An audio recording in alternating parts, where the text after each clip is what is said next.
सहायता से आवर्धन सूत्र सिद्ध करने जा रहे हैं। आवर्धन की परिभाषा होता है प्रतिबिंब की ऊंचाई बटा वस्तु की ऊंचाई के अनुपात को क्या कहते हैं? आवर्धन कहा जाता है।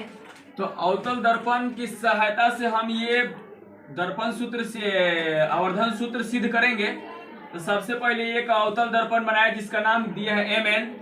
ये एक प्रधान अक्ष है, तो इधर दाहिने तरफ होता है प्लस इन्फिनिटिव और माइनस तरफ है, बाएं तरफ माइनस इन्फिनिटिव होता है। अनंत और वक्रता केंद्र के बीच जब वस्तु रखेंगे तो प्रतिबिंब बनता है फोकस और वक्रता केंद्र के बीच। और प्रधान अक्ष के नीचे जो प्रतिबिंब बनता है हमेशा वास्तविक और कैसा होता है? उल्टा होता है। कैसा होता है? उल्टा।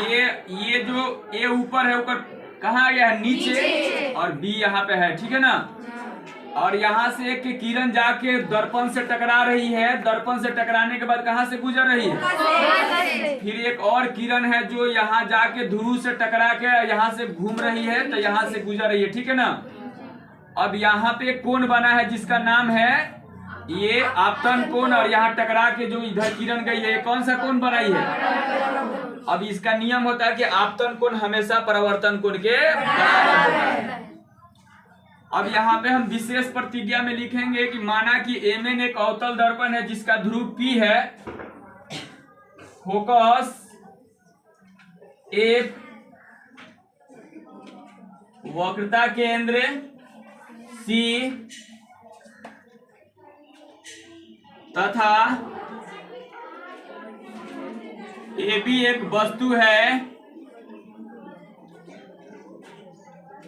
जिसका प्रतिबिंब A',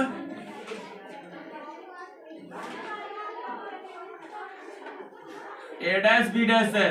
क्या है? A', इसके बाद अब यहाँ से विशेष प्रतिज्ञा के बाद सिद्ध क्या करना है? हमको सिद्ध करना है M बराबर -V बटा। इसके बाद प्रमाण में लिखेंगे, प्रमाणित करने जब चलेंगे तो दो गो त्रिभुज लेंगे, समरूप त्रिभुज दिखाएंगे। जब समरूप त्रिभुज दिखाएंगे ना, तो समरूपता के आधार पर जब दो तीन गो कोण अगर बराबर होता है ना, किसी भी समरूप के लिए दो गो कोण अगर बराबर है तो तीसरा का कोण ऑटोमेटिक क्या हो जाता है? जब दो त्रिभुज के बीच तुलना करेंगे तब। तो यहाँ पे ये देखो, हम दो गो त्रिभुज लेते हैं। सबसे पहले लेते हैं त्रिभुज A', B', तथा और कौन त्रिभुज में चलेंगे? AB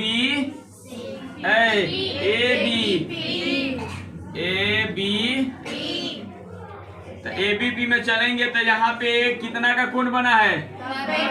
तो यहाँ भी तो लिख देंगे, चूंकि कोण B' बराबर है काची के कामना आधार पर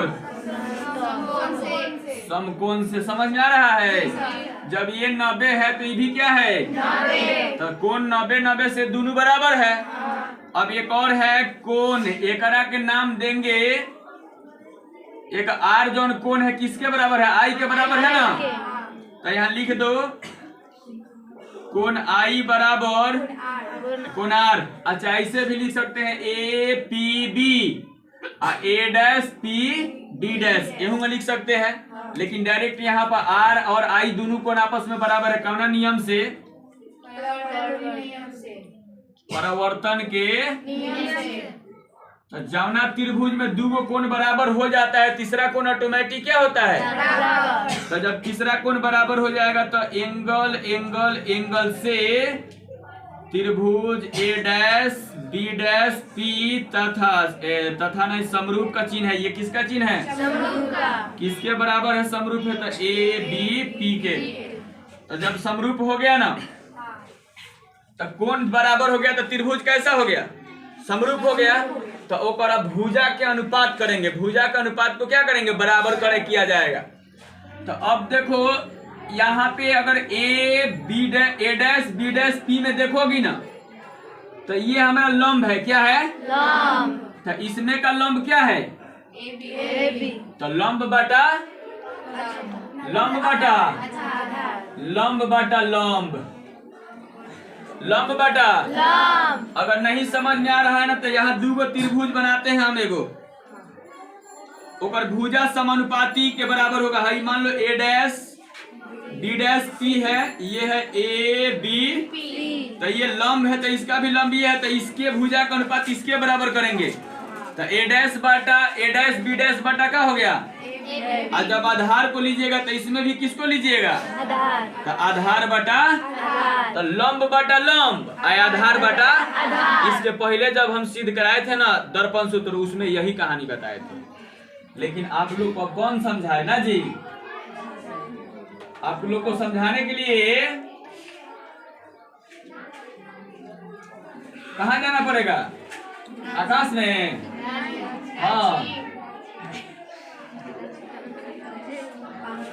चलो, तो आधार बटा बी डैश पी बटा आधार, इसका आधार पूरा त्रिभुज में जब चलिएगा ना ए पी बी में, तो पूरा आधार ये है बीपी है। और अगर ए डैश बी डैश पी में चलिएगा तो इसका आधार क्या है, बी डैश पी है। तो बी डैश पी बटा बीपी। तो पहले त्रिभुज में, जिस त्रिभुज में हम लंब लिए तो उसका लंब बटा लंब और आधार बटा आधार।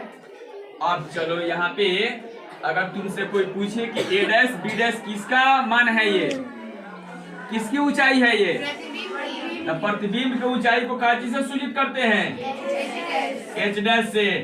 याद है, प्रतिबिंब की ऊंचाई को एच डैश और वस्तु की ऊंचाई को एच से सूचित करते हैं। तो ए बी के जगह हम क्या लिख सकते हैं, एच लिख सकते हैं।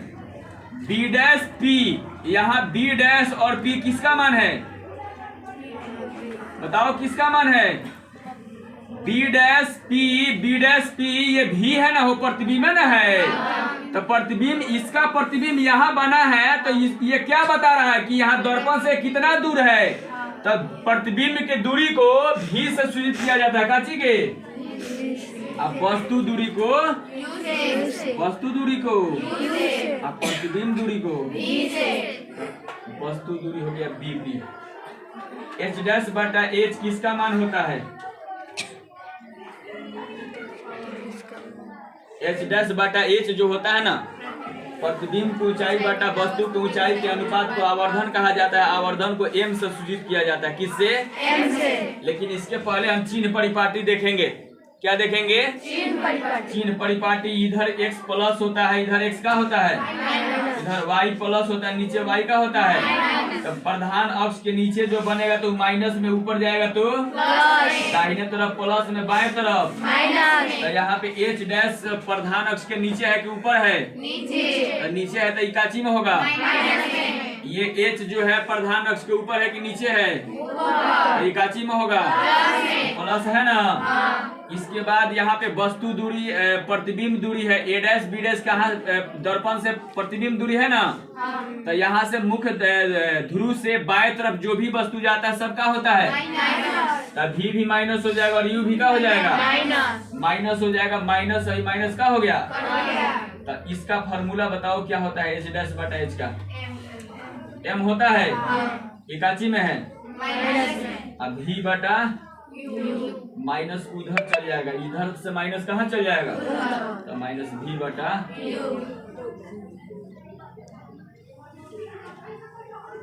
धन्यवाद।